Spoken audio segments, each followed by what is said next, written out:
Kathy Rogers, the Concord Democratic State Rep, says this bill is different. She's referring to the gambling bill. This is the product of the Gaming Regulatory Authority. For still one high-end casino, which was rejected by the House of Representatives last spring by 35 votes. What is different about this bill? Well, the regulatory regime is important. I don't think it's the only reason the House rejected this bill, but it takes one big but off the table by setting up a robust New Hampshire Gaming Commission that will run all things gambling for the state of New Hampshire. That's a very bright way to take one thing off the table. The other thing it does, it's really important, it doesn't say where the money's going to go. A high-end casino is supposed to generate $100 million in profit for the state of New Hampshire. And unlike past bills, it doesn't say 45% goes to highways. It doesn't say 45% goes to higher education. It says the legislature will decide every 2 years. Now, why is that important? Because there's a lot of liberal Democrats that want $100 million a year.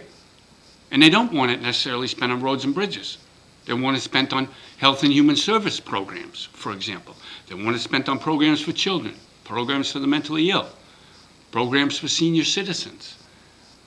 And when you don't put where the money's going to get spent, then all legislators look at this and put their own spending template onto it. It's going to serve my needs, so maybe I'll vote for it. The other thing that's different about this is the whole strategy. Governor Maggie Hassan understands she overplayed her hand, to use a gambling analysis last year. You're not going to see the same kind of bare knuckles lobbying by Governor Hassan for this. She wants it, she'll go to the mat for it, but she's not going to overplay her hand and not try and overly pressure folks. You're seeing Millennium, the leading contender for a casino at Rockingham Park in Salem, still paying as many lobbyists to watch this bill, still spending as much in advertising when the time comes to push for it. But their lobbyists, again, kind of hands off, sitting back, letting the process take place. The House Ways and Means Committee later this month will probably report this bill out. I think it's narrowly going to be a negative recommendation to kill this bill.